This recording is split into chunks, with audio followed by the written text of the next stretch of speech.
The phrase trauma seems to be everywhere. A recent article titled, "Is Trauma the Word of the Decade?" To the point that some attribute all our problems to trauma. Is that true? Has the word become overused? In the case where somebody says, I was stuck in traffic and I was traumatized. I was traumatized that my baseball team lost the game. Is it minimizing and desensitizing us to what real trauma is? And that's the biggest question above all. What is trauma? And beyond everything else, what can we do about it? Are we stuck in being traumatized people? Can we recreate our lives to be like the pre-trauma, or are we always in a PTSD state? And so many other important questions about this topic that affects us all. Please join me in this episode called, "Is Trauma the New Scapegoat?"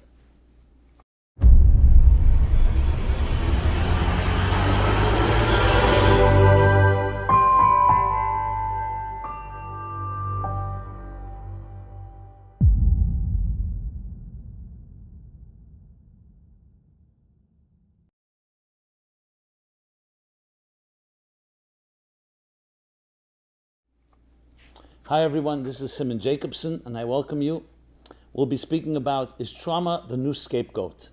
This program is dedicated, happy birthday to John Eisenberg, dedicated by your MLC family in gratitude for your vision, passion, and generosity. The phrase, the term trauma seems to be everywhere. Some list it as a word of the decade. A recent article titled, "How Trauma Became the Word of the Decade." Statistics show that over 5,500 podcasts have the word trauma in their title.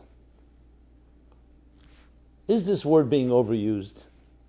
Is it being blamed? Is it good for us to say that my problems and my challenges are all a result of trauma? Is it a scapegoat or is it a remedy? And what exactly is trauma? And above all, what can we do about it?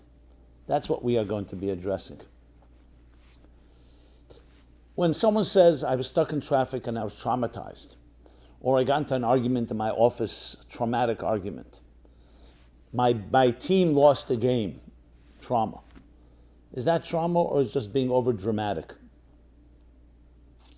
The fact of the matter is that the lines are blurred, especially today, because we also live in a media society where every word becomes amplified so many times over in a certain exponential effect, and words suddenly become catchwords for almost any type of discomfort.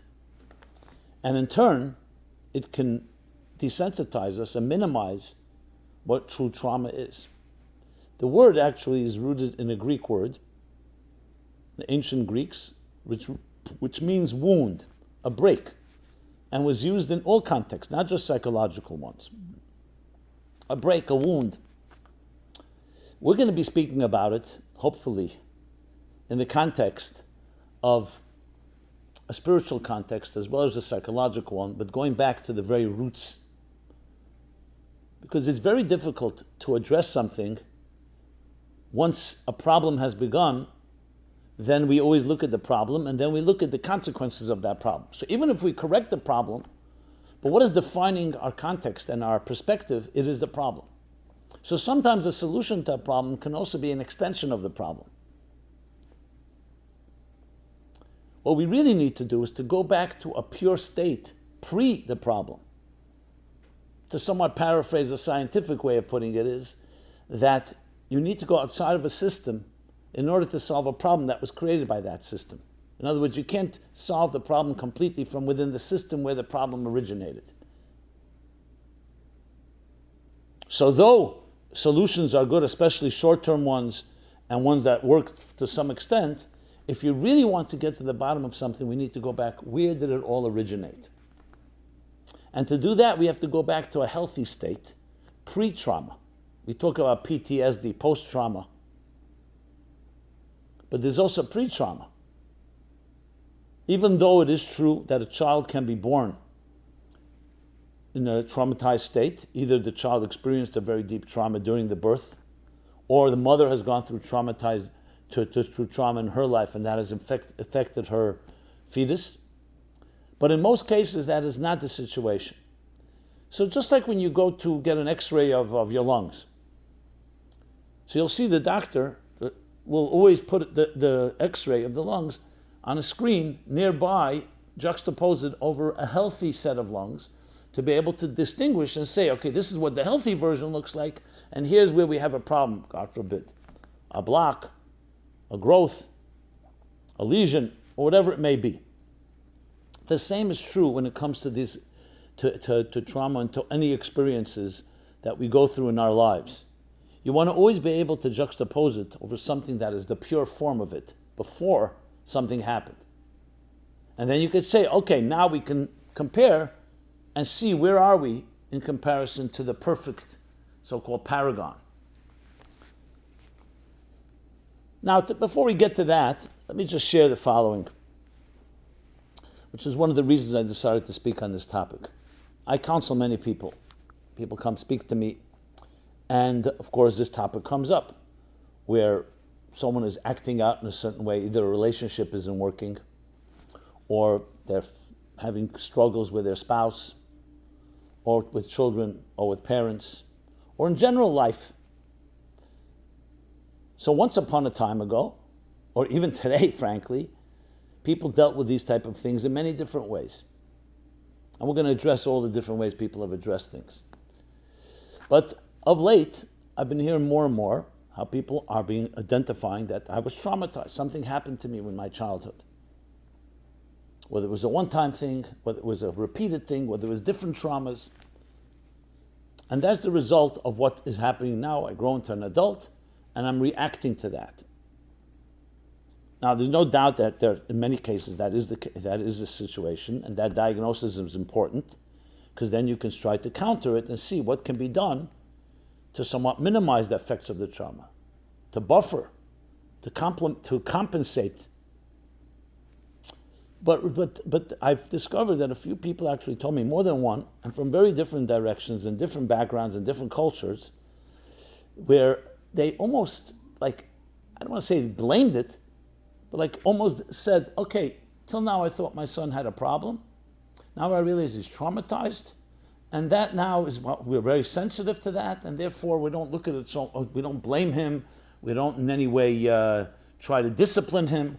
We just let him be, because he's been traumatized, a certain type of compassion. So there was a particular parent that told this to me, and I said to him, and when your son was traumatized, were you aware of it? No, we weren't aware. It was in school, he was failing, he was bullied. I mean, there were different factors going on. So I said, but if you weren't aware of it, and he came home and spent, like every child does, spends plenty of time at home, especially over weekends, definitely evening nights and so on, and you're not dealing with it, so that's part of the contributes to the problem. And I remember the resistance, like he didn't want to be part of the problem. I said, but if a parent didn't protect the child, and I didn't mean it to accuse, I just wanted to push the issue. If a parent didn't protect the child, okay, you could say you didn't know, but it's your child. So the child grows up feeling unprotected by the one that's supposed to be the main protector, father and mother, the family unit. This fellow, and I've tried this several other times, would not go there, which to me ended up being that he was using trauma like a scapegoat. Like saying he was traumatized, so therefore it's not our problem, we just have to be kind and compassionate and not be judgmental. So I said, so what are you doing about it now?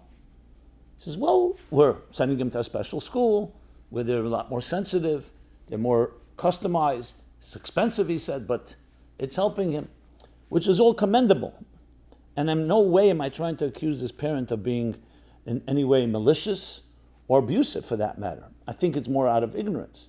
So, but I realized that there's more than just trauma that's necessary here to deal with it. There's also, what do we do as parents, where we don't just say, okay, that's the situation, now that's what we're going to surrender to. And now my child has been traumatized, so therefore the rest of their life is about healing from this trauma. But how do you really heal when you have now categorized that person in that situation and you're not doing anything more than that? I was trying to suggest to him that, as we will discuss, that you have to help the child now. Not the child; he's already he's a young adult at this point. You have to help him find something that nurtures him, not just enough to be compassionate and say, okay, you're a wounded child, you're a wounded human being, and let's bandage you and bombs and all types of ways of massaging and numbing the pain, but also find something that really gives him passion and direction that will let him be a healthy person as if he was not traumatized, and even use the trauma and transform it to something positive. Which was intriguing to the few people that I've discussed this with. And that's where I decided it's time to talk about this in a much more comprehensive fashion. So again, this is not about minimizing that trauma is an effect factor and needs to be addressed, but it's looking at the bigger picture of it all. So I would categorize it the following way. I'm talking now, I'm going to speak from the bottom up, meaning from the problem of how we found solutions to problems. And we are in an evolutionary state. I mean, the fact of the matter is, I can be a witness, and I'm sure it precedes my time, that all healing and all growth happens incrementally as we learn more about situations and people speak openly, people break the silence, we discover new roots of problems, and we find new interventions. But it's still an evolutionary process, and it's still the middle of the process. So perhaps this talk can help precipitate and help expedite some of the process that we can then learn to move it forward to the best possible solution, which I would say is that should be even better than before the trauma happened. In other words, create a better situation, not just one of damage control, but also transforming the past into a better future. So the process is usually like this. I'll just use a case study. Parents suddenly realize their child is not eating properly or is suffering from some form of anxiety. They can't really see what it is. Very often, it's ignored. It's ignored because nobody likes to shake up a comfort zone. Things are going relatively smoothly. It takes much more challenge for us to wake up and say there's a problem. So usually things are ignored. Sometimes ignoring is a positive thing. Maybe it isn't a big problem. Maybe it's just a moment, a blip in the screen, which is fine. People go through their ups and downs. And hopefully it is really meaningless. But like it is with any infection, you have an infection, it can go away, or you can treat it. You can treat the symptoms either with medicine or with a Band-Aid or whatever it may be, a painkiller, and it does go away. Great. But if it doesn't and it persists, so then the next step often is what we call denial. We avoid the issue because it's too uncomfortable. If that doesn't work, what happens next is blame. We start criticizing the person that's acting out. In this case, I'm talking about a child. It could be an adult. It could be any situation. We start blaming. And this is not just parents. It's also a community. If someone's behaving in a way that doesn't fit the norm and standards, blame. It's a troublemaker. Maybe it's their parents. Maybe it's their culture. Blame comes with judgmentalism, critique, and sometimes even worse than that, blacklisting someone, like almost turning them into a pariah. You avoid them. Obviously, as we can understand, that's really dealing completely superficially with something. It's making you uncomfortable. So the easiest way is just to say something's wrong with this person. How many children in schools who've acted out in one way or another? I don't know if the word blame is the right word, but we're judged, either thrown out of school, over-disciplined and punished. And instead of really dealing with what they're struggling with, what happened was they were further, I don't want to use the word trauma because we've been using it here, but they're further traumatized by the punishment or by the blame or by the critique. How many of us grew up in homes where parents were not validating, were not nurturing, but criticized if the student or the child didn't behave exactly the way the parents expected? Instead of working with the child, we ended up undermining, demoralizing. So all this comes into that next stage where the blame game, the judgmentalism, the demoralization, the critique, that only ends up weakening the self-esteem of the person we're addressing here. And again, this does not have to be a child, it can be an adult, and makes the problem far, far worse. It would be like someone who has an infection now that has festered. We're not talking about something that's gone away. And instead of dealing with it, you're just like accusing it, so to speak. That's not solving the problem, it's making the problem worse. Now that has been, I'm not going to go now into the exact time periods in history where that was the best approach used, but it was an approach used for many years, for many. And I'm not going to deny the fact that sometimes even in religious circles, didn't understanding a situation, that was the way. You saw someone like that. I mean, we read about in the previous centuries where someone acted out and they were called a witch. They could have even been burned at the stake. Or some type of curse went into them, we say. Some dibuk or something like that. So instead of addressing an issue, it was blamed. Some evil spirit or some other supernatural force. We're not in that place in most cultures today, especially in the Western world. But there's other ways of blaming. Like I said, you can blame parents, you can blame schools. There's a lot of things to blame. You can blame the child, just a bad kid. Or bad adult. Bad apple, as they say. But what has evolved, and that's a blessing, is that we began to realize that there's more to it. There's an issue. And it's not, you can't, and to blame the person who's acting out may be a big mistake because something happened. So we've come to learn and discover that 1 second, if that child is acting out, maybe something happened in school. Maybe that child was touched inappropriately. Maybe that child was bullied. Maybe that child went through some type of trauma. And I'm using trauma in the broad term right now, not necessarily in a clinical way and not necessarily in an accurate way, just using that term. Something happened. Some wound. It would be like a child comes home and is limping. To blame the child while they're limping, look into it and you find out the child fell, slipped, had a little injury. So what do? So not only you don't blame, compassion arises, empathy, which is healthy, very healthy. And more than that, you go even further and you start addressing it. What happened? Oh, you fell? Let's see the bruise. Let's see what we need to do. Let's make sure that doesn't happen again. So basically, we've moved from that to the next stage where you actually move to find some of the causes. But here comes the next step. You can then blame the cause and try to remedy the situation short term, but have you really healed the situation? Have you really healed the problem?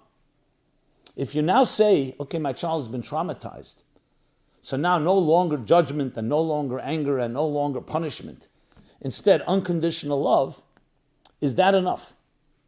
It's definitely a progress, and we've seen it. We've seen today how many situations have been remedied, at least to some extent, where at least the attitude has become, instead of feeding the fire and feeding the problem, we've learned to have the compassion and empathy necessary. But there's the next point. How do we get our child, how do we get this individual to a place where they can be healthy and not just identified, okay, you're a traumatized individual. So yes, we'll do whatever is necessary. So obviously in the short term, if a person is injured, you take them to hospital, you take them to a doctor, you do what's necessary. If they need to be in bed, if they need medication. But how do you build them up to a place where, as they were before the trauma occurred? And that, I would say, we're still in the early infancy stages there. So we have come to a point of compassion and empathy, but it could also become overextended where we just say, even though we're not saying those words that you are damaged goods, You're basically saying, since you're traumatized, that's why we're going to treat you very special and very sensitively, and you're going to have extra love. But how many situations have we had where families actually, other children become resentful? And that extra love is necessary to help build up the person, I don't want to call the victim, the survivor, we'll call that person. But it's not really helping them long term. So it's progress over the situation of criticizing, or definitely over denial. But then comes the next step, which is, how do you rebuild a human being who's been hurt in some way, whether psychologically or physically or emotionally, in any type of abuse, in any type of trauma? And not allow trauma become the scapegoat. And say, okay, traumatized, unconditional love, and everything is going to work out. Short term, and the sensitivity, absolutely, but the longer term picture. And for that, we need to go back to what I began earlier. Where did it all begin? We were not born traumatized human beings. Meaning traumas that happen in our lives happened after we were born. Except in rare instances, which I'm not denying and need to be addressed in its own way. But as we shall see, we are born into a world that is not a perfect world. So what is the perfect situation, and how did life become the way it is right now? What can we do about it? So I want to introduce, this comes from mysticism, Jewish mysticism, Kabbalah and Hasidic thought, but it's extremely profound as well as extremely simple and eloquent in its way of understanding life and all the twists and turns and ups and downs that we experience in life. So I'll begin with a somewhat esoteric language, but I'm going to immediately translate into practical terms. I'm going to quote the Arizal, Isaac Luria, the great Kabbalist, 16th century great Kabbalist, where he introduced the concept, what's called the secret of the Tzimtzum. The doctrine of Tzimtzum. Tzimtzum literally means concealment. That reality, in its purest and healthiest form, is a seamless, shapeless, divine, transcendent state where there's no duality and definitely no dissonance. What he calls it, the Or Ein Sof, the infinite divine light, filled all existence. Whatever existence means, all of reality. One consciousness, one seamless consciousness. But in order to create another, a universe, an entity that's outside of this seamless unity, it's impossible when there's that type of unified omnipresence. So what the divine did was conceal that presence and created space for another. Essentially, to use an example, you have deep love that's all-consuming, but if you want to allow another person to be in your sphere, you can't just suffocate them with your love. Just like a brilliant teacher can't suffocate everything with his brilliance, you need to create space. Step back, recede, and allow another consciousness to emerge. And this is the birth of other consciousness. Ultimately, this so-called next step is going to be the root of dissonance. But not yet, because at this point, it's part of the divine seamlessness that also includes the capacity to leave space.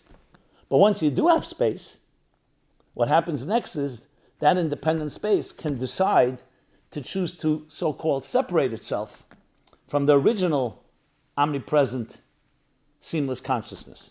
So you have the divine consciousness, let's call it that, and you have now the other consciousness. And that, its intention is actually a beautiful one. It's to create a relationship. You can't have a relationship with yourself.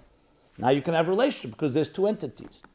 The downside is that it creates the potential for dissonance. So essentially it begins with diversity that can lead to dissonance and to the point of even divisiveness, what we call duality. In its worst form, it turns into duplicity and literally having competitive interests to the point of actually going to battle with one another. But it originated from that first split, so to speak. So the healthiest, purest state is oneness, what we call a singularity. In simple English, it means love. Love. Total love of diverse forces that learn to join together because they really originate in one central unity.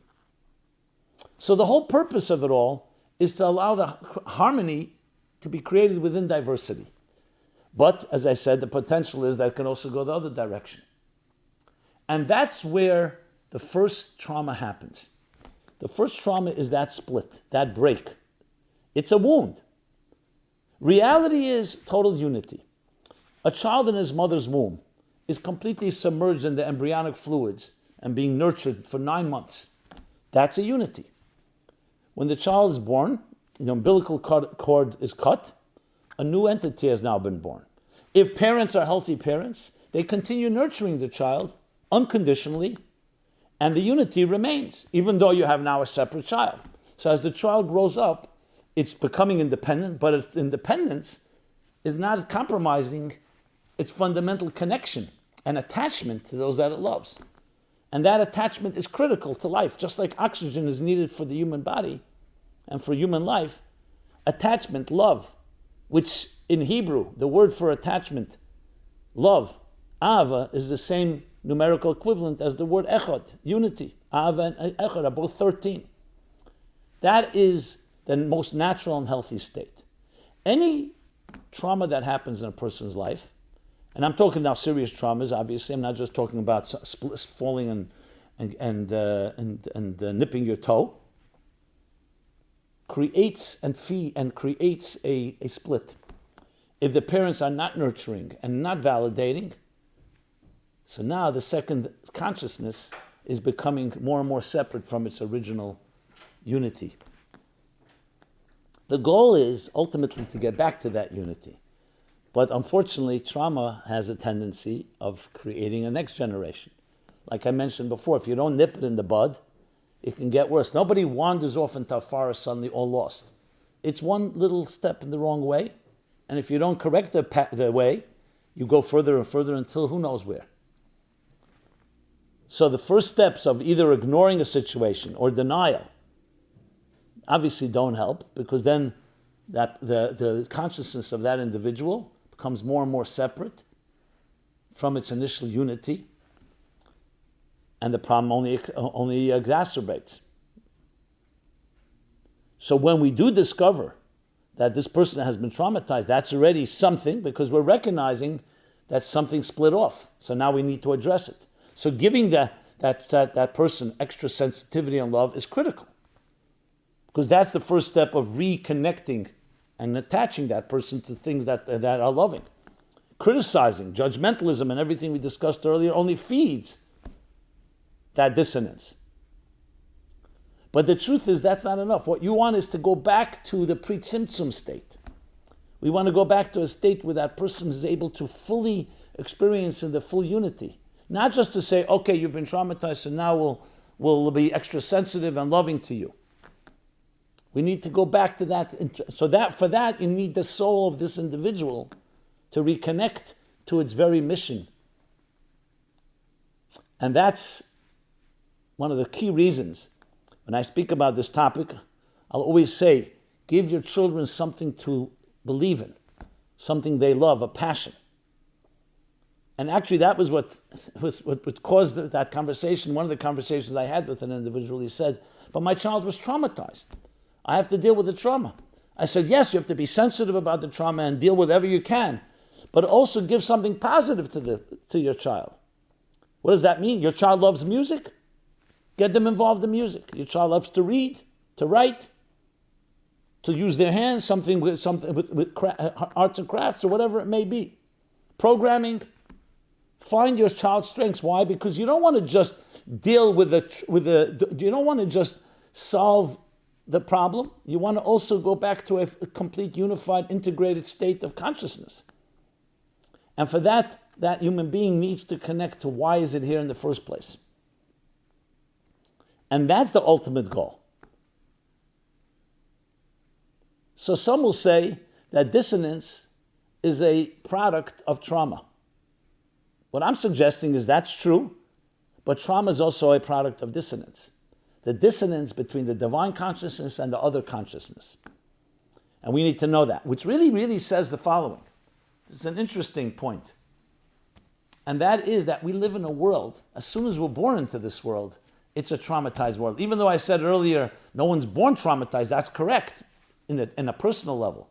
But the world itself, that divine unity, that seamless unity I spoke about, is concealed. So it's not like we're living in a perfect world and then something happens. The very world is one of dissonance. And we need to recognize that. So when something actually happens, unfortunately, that really is just a product of the original dissonance of the tzimtzum. So that concealment allowed for a child to be hurt by somebody, for someone to be traumatized. That would not be possible in the seamless omnipresence of a divine consciousness. It's only possible because there's another. But that doesn't mean we have to act on it. When actual traumas happen, when there's child abuse, or there's other forms of hurting someone that affects them deeply, it's essentially the byproduct of the original dissonance. So dissonance is the root of all the dissonance. What I'm referring to is that dissonance between the divine consciousness, that singularity, and the duality of existence, is the root of all other problems. So our goal is to retrace the steps. Yes, to have that sensitivity and recognize there's an issue here and not blame the victim or the survivor, God forbid. But then take it further and say, something happened to you, but you're not defined by your trauma. See, that's where trauma can become the scapegoat. You become defined by it. And even the healing is defined by it. So now, okay, we're not going to call you a traumatized individual. We're not going to call you a handicapped person. But basically, our interaction with you will be as if we're walking on eggshells or other things, instead of actually saying, no, you're a soul, you're a divine soul. You come from a place that precedes trauma, that precedes dissonance, that precedes the tzimtzum even. And you are able to reclaim that.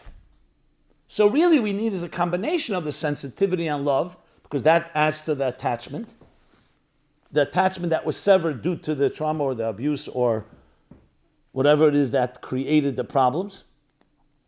But then we have to travel even further and say, let us reignite or ignite your soul that was not defined by trauma. Your soul precedes the whole existence, the whole dissonance in the first place. And how do we do that?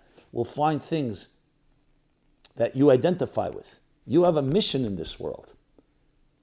You have a mission to bring light into the world. You have a mission to contribute with what is unique about you. You and only you can contribute that. Teaching our children, teaching our adults that, the concept that you have a mission in this world, that is more powerful than any trauma that happened to you. So we're not looking to ignore it because, look, if we can ignore it, then there are no symptoms and no consequences. But in most cases, that's not going to work. So we're looking to address it. But you don't just want the person to be forever a patient. Okay, you're a patient, you were injured, so forever you're going to have to take you're going to have to keep on healing. There's a part to that may be true, but it's not just about healing from your injury. It's also by connecting to something that precedes the injury, that you have something unique to contribute. And that was always there and always remains there. It may have gone undercover due to your trauma, due to your experiences in life. But it goes even further. Because now, fine, so we go back to that place, but what about all that has happened? What about the traumas? What about all the negative experiences that haven't happened? Are we just like saying, okay, we'll go back to that original state, we'll deal with this, we'll deal with the symptoms as much as we can through love and sensitivity? No, there's one more step. Even that can be redeemed. Because remember, the tzimtzum itself is also a divine creation. Meaning, that was also part of the plan. So even the dissonance and the traumas can be transformed. First of all, they elicit that deeper sensitivity and empathy and love that we've talked about. That would not have been elicited had the person not been hurt, because we may have just remained, okay, I love my children. But now that I've recognized my child has been hurt, it brings out from me and from everyone around us deeper love. So that's one element of transformation. But even furthermore, the person who suffered, the person who has experienced the trauma, can learn from it. Because within that abyss, within that darkness, lies power. Yes, it's inverted power. It's not revealed power. It's concealed power, but it's power. First of all, you become stronger. That which doesn't kill you makes you stronger. Stronger in the broken places. Secondly, you've learned things that only you could have learned going through that experience. That's not justifying the experience, but it's redeeming it. It's transforming it.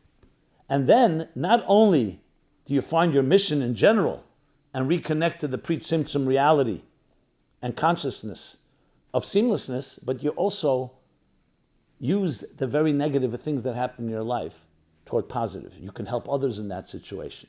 You've also developed a deeper sensitivity because of what you've experienced. The key thing is not to remain a victim, not to remain on the receiving end. You are a giver, and you are an influencer, and you can be proactive. That's what we need to teach people. So it's definitely commendable that we've reached a stage where we're sensitive to people's trauma, and therefore we behave a different way, much more kindly, gently, and so on. Even if it's not condescending, but it's still not enough. We need to teach them to be teachers, leaders, initiators, influencers. And that person who's gone through that survivor has a power that no one else has. The power not just to go back to what your original soul's mission was, so-called in the seamless divine consciousness pre-Tzimtzum, but also to use what you've learned from this experience. Even the distress, even the pain, reached a deeper part of you where you're not just saying, oh, why did this happen to me, playing victim,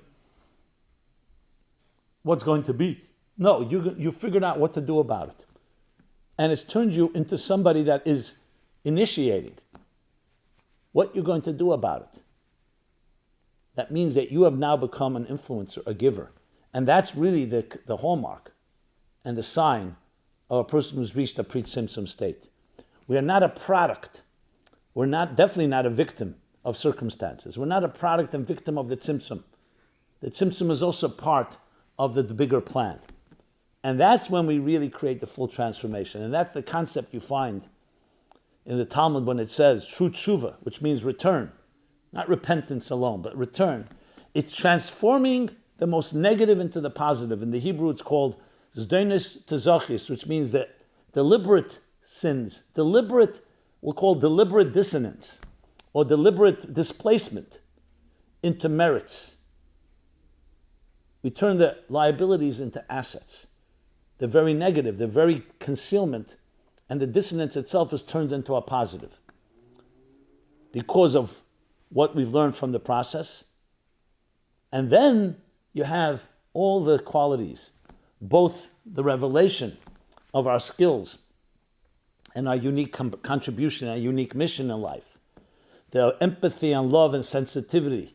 So we've become reattached after there was a detachment and a dissonance, but we've also used the very negative to catapult us and propel us into a place and recognize that too is part of my unified, seamless narrative of life. So this lays out some of the key points.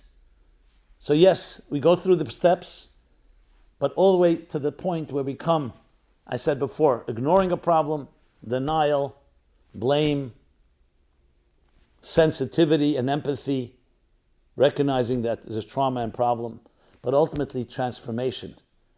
Ultimately leading a person also to recognize what their unique contribution, that they become reattached to their mission in life, and then ultimately transformation, transforming even the dark into a tremendous, powerful light. And even higher than light, because it's all coming from a divine place that transcends darkness and light and allows us to create a fusion of the two.